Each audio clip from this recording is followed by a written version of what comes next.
Remember, there's only room for one sovereign at a time, not two.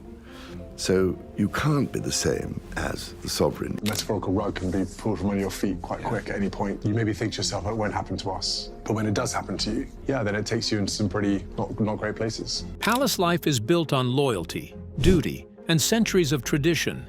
But even those foundations can begin to crack. Queen Camilla was reportedly left stunned after whispers emerged from inside the royal household. Staff members allegedly declared they would not serve on Catherine's behalf. Such defiance is almost unheard of in the monarchy, raising questions of respect, allegiance, and growing divisions within the palace walls. But what could have driven royal staff to take such a bold stance? And how will this rebellion affect Camilla's reign? The solutions are out there. There is real solutions to these problems. A palace in revolt. Queen Camilla now finds herself at the center of a storm unlike any seen in modern royal history. Buckingham Palace, usually a fortress of order and precision, is instead unraveling from within. What began as faint whispers in back corridors has grown into an open act of defiance, a staff mutiny that threatens to shake the very foundations of the monarchy. Insiders reveal that loyalty among palace servants, once unquestioned and automatic, has splintered. A growing number are refusing to serve the Queen Consort, and the silent rebellion shows no sign of easing.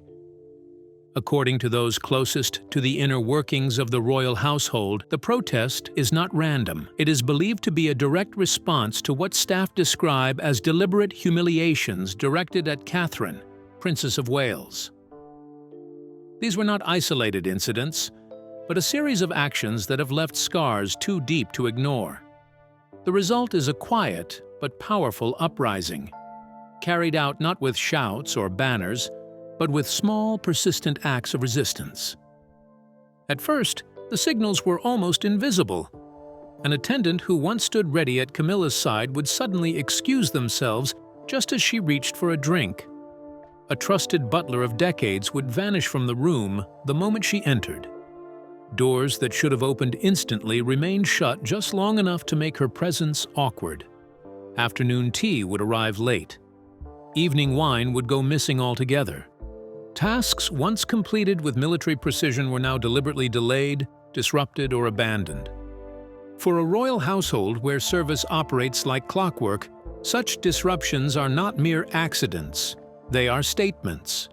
It's a rebellion of 1,000 small cuts, explained a former footman still in contact with current staff. No one mistake can get you dismissed. But when dozens act the same way, the message is undeniable. Respect is gone. And without respect, she has nothing. The murmurs carried through the kitchens, corridors, and servant quarters revealed just how deep the wound runs. Maids whisper of a betrayal that cannot be forgiven. Footmen quietly describe the Queen Consort's treatment of Catherine as beyond redemption. Even seasoned attendants, those who had endured divorces, scandals, and storms that shook the House of Windsor before, confess this moment feels different. One elder royal family member is reported to have spoken in a hushed but unwavering voice. She crossed it with the princess. There's a line you cannot cross. That line, once sacred and unspoken, has been broken. And everyone in the palace knows what it means. Staff no longer need to spell out their reasons. The reference to the episodes with Catherine is enough. No one wants to speak of them openly, but every servant knows the details. The collective silence around these events only makes their significance heavier, fueling the sense that something irreversible has happened. For the monarchy, this is more than an internal inconvenience. Senior aides admit that palace operations are grinding to a halt. The environment has turned poisonous, and the family faces its most serious internal crisis in a generation. So how did a single act of humiliation spark whispers of collapse, leaving the monarchy's very survival hanging by a fragile thread? Stay tuned. So wonderful. Everybody here has done their bit, and I'm sure, in 10, 20 years' time, who knows, we might see the end of it. A humiliation too far. To truly understand why the palace staff have turned so fiercely against Queen Camilla, one must look beyond the polished facade of royal unity and examine the incident that insiders describe as the catalyst, a calculated humiliation of Catherine, Princess of Wales. For years, whispers of tension between the two women simmered just beneath the surface. Tabloids speculated about rivalry, about frosty glances and veiled remarks. But what had once been rumor hardened into open hostility during a private supper at a royal residence. That evening, intended as a modest gathering to display familial solidarity, quickly descended into something far darker. From the start, Camilla's tone was sharp, her remarks laced with mockery. What began as mild criticism of Catherine's public duties escalated into biting attacks aimed at her past and her place in the royal structure. The words were not careless slips. Witnesses insist they were deliberate, timed for maximum impact, delivered in front of courtiers and family members to strip the Princess of Wales of dignity. Those outside the ornate dining room recall raised voices, Camilla's cool, disdainful, and Catherine's strained, tinged with disbelief. When the confrontation ended, Catherine emerged visibly shaken. Her face was pale, her usually composed presence fractured. A personal aide later confided that the princess left the room in tears, an occurrence so rare it startled even those accustomed to the pressures of royal life. To them, this was no passing quarrel. It was a wound delivered in public, meant to scar. One insider called it for what it was, a planned, intentional humiliation. The purpose, they said, was to remind Catherine of her place, to assert dominance, and to weaken her standing within the family. According to several presenters, Camilla's most cutting remark was to suggest that Catherine's position was temporary, dependent entirely on Prince William, rather than any merit or bloodline of her own. The words, echoing old insecurities that once haunted Princess Diana, struck deeply. For Catherine, who had spent years proving herself as a steady and respected figure within the institution, the attack represented not only cruelty, but a profound betrayal of trust. It was, as many staff members quietly agreed, more than a clash of personalities. It was a battle for the soul of the monarchy itself. Camilla, determined to project herself as the unshakable matriarch, appeared to see Catherine's rising popularity as a direct threat. Each warm headline about the Princess of Wales, each moment of adoration from the public, was viewed not as a victory for the royal family, but as a challenge to the Queen Consort's authority. The final straw came with whispers of Camilla's intention to strip Catherine of a symbolic title with deep ties to Princess Diana. For many within the palace, this was not about etiquette or protocol. It was an act of erasure, an attempt to rewrite history to ensure that Catherine would never overshadow her. To the staff, many of whom still revere Diana's memory and see Catherine as her natural heir, this went beyond palace politics. It was sacrilege. But how could Camilla dare challenge Diana's memory through Catherine? Was this ambition or desperation? Stay glued. The palace tore open. Tensions that had been simmering finally erupted into full view. Insiders say Queen Camilla first tried to ignore the slow, steady rebellion of the staff. But when the pattern became undeniable, she lost her temper. Senior aides were ordered to find out who was behind the quiet refusals. Names were checked, lists were made, and accusations began to travel through departments like wildfire. Camilla warned plainly that anyone caught disobeying orders would face the harshest punishment, dismissal from their post. Those threats did not stop the dissent. If anything, they hardened it. Staff who already felt hurt and betrayed heard the warnings and took them as proof that the Queen Consort ruled by fear. What was intended to cow them only convinced more people that the palace atmosphere had become intolerable. The more she pushed, the more determined they grew. A tense meeting with senior domestic officials reached a breaking point. Witnesses describe a scene of raw anger. Camilla, furious, slamming her hand on a table, accusing workers of betraying her and the very crown they served. The outburst was so fierce that even those closest to her were shaken. It revealed a desperation that had been building for weeks, a hope turning to panic as control slipped away. The situation stopped being private when a covert audio of the tirade reached journalists. Within hours, headlines screamed about a royal meltdown. Clips of Camilla's raised voice circulated, and the palace found itself under an intense, humiliating spotlight. The leak changed everything. What had been a circulating whisper among staff was suddenly a public story, and the story made the palace seem fragile at the worst possible moment. Those events were the catalyst for Prince William. For weeks, he had watched in silence, but the public shaming of his wife and the threats against loyal staff became too much. People close to him say he finally snapped. He is said to have barged into a private meeting where Camilla was with her advisors, anger clear in his step. "Explain yourself," he demanded, voice firm and controlled. "Why have you been so cruel to Catherine?" Camilla defended her actions as necessary. She argued they were meant to protect the monarchy's order because she believed Catherine had grown too influential. William was not convinced. He called her behavior cruelty, dressed up as protocol. His fury focused not just on the treatment of his wife, but on the danger being posed to the staff who had stood by Catherine. The exchange escalated. When Camilla insisted she would not be sidelined, William's answer cut deeper than any public statement. He reminded her of his mother, Princess Diana, and the pain she once endured from the same institution. The parallel hung heavy in the room.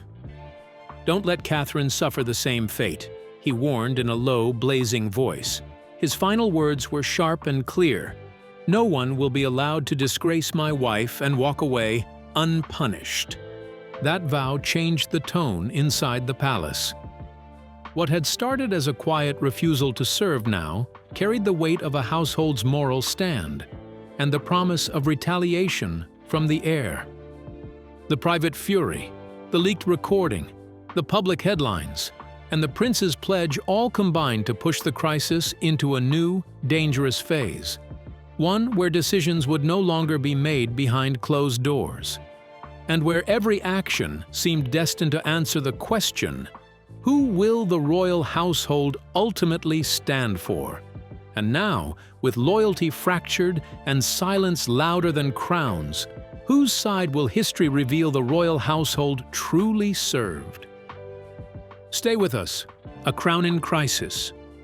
Loyalty, written in small gestures. The palace revolt did not erupt from thin air. It was not a sudden burst of anger, nor a rebellion fueled only by Camilla's actions.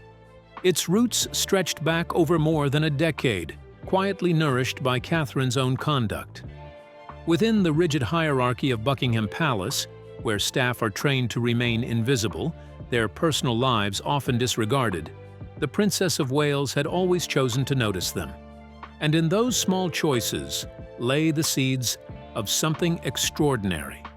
Catherine knew the names of butlers and maids, gardeners and groundskeepers. She stopped to ask a weary chef how his children were doing after a long day in the kitchens. She praised young cleaners who scrubbed the marble floors long after the royal banquets were over. These gestures were not staged for cameras or carefully orchestrated for public relations. They were private, genuine, and heartfelt, felt most keenly by the very people who were rarely seen or thanked. Stories about her kindness spread among the staff like treasured secrets. When a junior maid fell gravely ill, Catherine quietly arranged for soup from the royal cook to be sent to her room, accompanied by a handwritten note of comfort. When a footman lost his father, she didn't simply offer a formal word of condolence. She wrote to the family herself, expressing sorrow with such sincerity that it reportedly moved them to tears. In a world where distance is the norm, these moments mattered. "That kind of thing just doesn't happen," an ex-footman explained. "We're there to serve them, not the other way around." When someone like her takes the time to notice your life, your struggles, it builds loyalty no command can buy. By contrast, Queen Camilla was viewed very differently within those same walls. Insiders describe her as distant, brusque, and at times openly unkind. Where Catherine eased burdens with a smile, Camilla was known to scold, to snap, even to belittle staff over the smallest mistakes. The comparison did not go unnoticed. Everyone within the palace understood there was a rift between the two women. But when stories of Catherine's compassion circulated, they crystallized the divide. What once had been a question of duty slowly became a question of allegiance. Tradition dictated that staff serve the crown, regardless of who wore it. Yet this time, tradition faltered. Many could no longer see Camilla as the embodiment of the monarchy. Instead, they turned instinctively toward Catherine, the woman they felt carried their true spirit. For the first time in modern memory, loyalty within the royal household broke away from the throne. Staff did not view their defiance as treachery.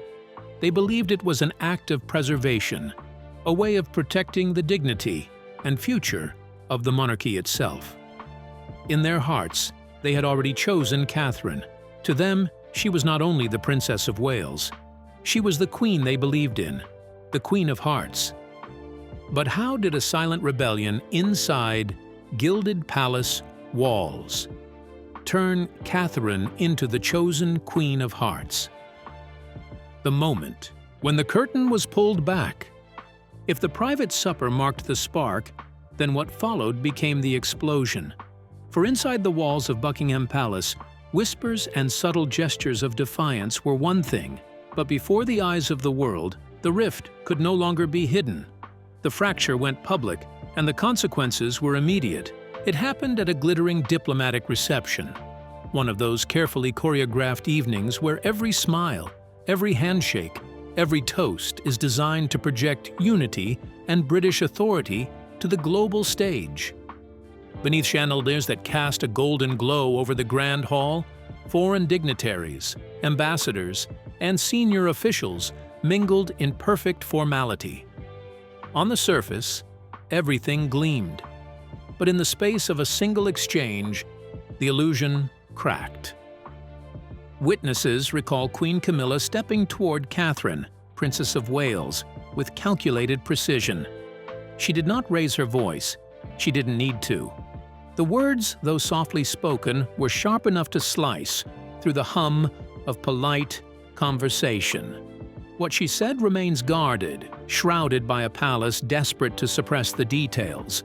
But the impact was unmistakable. Catherine, poised and graceful only a moment before, froze in place. Her eyes widened in disbelief. Her composure shattered in front of an audience of international power brokers. The atmosphere shifted instantly. Conversations faltered, laughter died, and the room thickened with tension. Guests exchanged uneasy glances, each fully aware that they had just witnessed a rupture in Britain's most sacred institution. It was frightening, one attendee admitted quietly afterward. You could feel the temperature drop. For the staff who had long admired Catherine's quiet strength, the scene was unbearable. They were accustomed to her calmness under pressure, to her ability to endure scrutiny with grace. To see her struck down so openly was more than they could tolerate. As she withdrew from the reception, pale and shaken, a small group of aides instinctively formed a protective barrier around her, shielding her from further humiliation. Their words, whispered yet unwavering, carried more weight than any official statement. "We are with you, Your Royal Highness. You are not alone." That moment, brief but raw, changed everything. The bond between Catherine and the staff deepened from formal duty into something deeply personal. What had begun as professional loyalty now carried the force of allegiance, rooted in compassion and conviction. Behind the scenes, the palace machinery scrambled to contain the damage. Photographers were ordered to put down their cameras. Footage was confiscated or buried.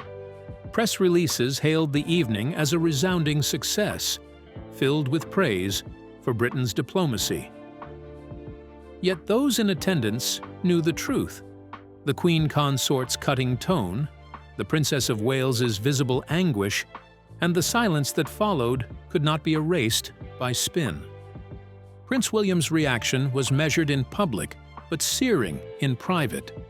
Those close to him say his voice trembled with fury as he confided to advisers that Camilla had crossed an unforgivable line. This was not only an insult to his wife, but an attack on the very future of the crown. His vow, made in the privacy of trusted company, was chilling in its clarity. This humiliation would not be forgotten, and it would not go unanswered. And what did the staff's silent defiance truly mean? Was it loyalty, rebellion, or destiny rewriting the monarchy's future forever? Keep watching. A Princess in Silence. William and I continue to be inspired to see young people, like you all here today, leading this charge, being particularly brave and having some of those conversations yourselves.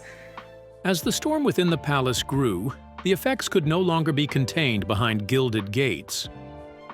What began as whispers of discontent soon spilled into the open, catching the attention of news outlets across the globe. The idea of a mutiny inside the royal household was too dramatic to ignore, and the international press seized on every detail. Conversations that had once lived only in rumor spread quickly, turning into questions about the very stability of the British monarchy. The timing could not have been worse. King Charles, still weakened by ongoing health struggles, had stepped back from many of his duties. His absence in the face of the crisis left a void, and silence only deepened the impression that the crown itself was faltering. Commentators described an institution without a strong voice, adrift at a moment when the world was watching closely. For the first time in decades, the monarchy appeared leaderless, fragile, and dangerously close to unraveling. Behind the scenes, diplomats from allied nations began whispering among themselves. In private conversations, concerns grew that Britain's symbolic heart, its monarchy, was in turmoil. Reports of staff refusing to serve on Catherine's behalf, Camilla's outbursts, and William's intervention painted a picture of a royal family locked in conflict with itself. The prestige of the crown, carefully protected for centuries, suffered sharp blows as these accounts spread. What was once seen as a model of continuity and strength now looked fractured and uncertain. Through all of this, Princess Catherine adopted a strikingly different approach. Unlike Camilla, whose anger had already made headlines, Catherine chose silence. She issued no statements, offered no public defense, and gave no arguments in her own favor. But that silence, instead of being read as weakness, was received as strength. Her calm composure in the face of public humiliation became its own kind of shield. Observers began to draw comparisons. On one side stood Camilla, portrayed in the media as fiery, defensive, and consumed by palace infighting. On the other was Catherine, steady, restrained, and outwardly untouched by the chaos swirling around her. This contrast could not have been more stark. Where Camilla's temper alienated the public, Catherine's quiet resilience won admiration. Her silence was not emptiness. It was a strategy. The world saw in her a woman carrying herself with dignity, even as forces within her own household seemed aligned against her. The people responded instinctively, rallying around the image of a princess who endured without complaint. Every day she remained composed. Her popularity grew stronger, while Camilla's position felt increasingly isolated. What began as a domestic dispute had become something far larger, a global reckoning with the monarchy's fragility. The story was no longer just about staff refusals or outbursts behind closed doors. It was about the image of the crown itself, the struggle between two women at its center, and the dangerous perception that Britain's most enduring institution was sliding into disarray. Now what happens when a single letter, echoing Diana's pain, threatens to unravel the monarchy's power before the world's eyes? The letter that changed everything. Just when it seemed the crisis within the monarchy had reached its breaking point, one final revelation shook the palace to its core. A private letter, written in Catherine's own hand, was uncovered by an unknown figure. It had never been meant for the public eye. Quietly passed to senior officials and then shared among key members of the royal household, its contents stripped away the last threads of authority Queen Camilla thought she held. What stunned those who read it was its tone. The letter was not bitter, nor filled with accusations. Instead, it was deeply personal, a window into Catherine's quiet suffering. She spoke of loneliness, of the immense strain of carrying herself with dignity while facing hostility from within her own family. The words that left the deepest mark were not political, but painfully human. I only ask for the respect and dignity that everyone deserves. I only want peace inside these walls. The reaction was immediate. Staff, who had long admired Catherine, were left in tears, overcome by the honesty of her plea. Many drew chilling comparisons to the late Princess Diana, who decades earlier had penned her own anguished words from behind palace walls. To them, Catherine's letter was more than a personal cry for peace. It was history repeating itself. And this time, they were determined not to let it end the same way. For Prince William, the discovery only hardened his resolve. Protecting his wife was no longer just a matter of loyalty. It was a duty to shield her from the same fate his mother had endured. The rebellion that had begun in whispers was now impossible to silence. And so, the climax came not in the secrecy of back corridors, but in full view of the world. At a grand state banquet, staged beneath glittering chandeliers and meant to project unity and strength before foreign dignitaries, the revolt reached its most dramatic height. Queen Camilla, standing firm at the center of the hall, sought assistance to complete a centuries-old ritual. But when the moment arrived, no attendants moved. The silence was deafening, a refusal more powerful than any shouted protest. Guests exchanged uneasy glances, realizing they had witnessed something historic. The footmen stood frozen, the aides averted their eyes, and the Queen Consort was left exposed. That chilling pause transformed the banquet into a public reckoning, proof that the rebellion within the palace walls had broken through into the open stage of history. And so, when silence replaced loyalty at the grand banquet, was this the night the monarchy's foundation cracked forever? Keep watching. The night. The crown trembled. Not a single figure stirred. The footmen stood frozen in their places, the attendants fixed their gaze forward, and an almost unbearable silence filled the grand hall. Then came the sound, a horrified cry that echoed against the high ceilings, as the Queen Consort of the United Kingdom found herself exposed, standing utterly and publicly alone. Her staff's refusal to act was more than hesitation. It was a declaration, a silent but thunderous refusal that carried across the room. Moments later, the heavy doors opened and Prince William entered with Princess Catherine at his side.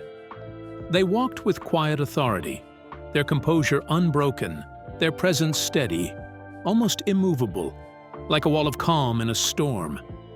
Every step they took seemed to shift the balance of the room. In unison, the staff lowered their heads in reverence, a gesture that spoke louder than words. It was in that precise instant that a new path revealed itself.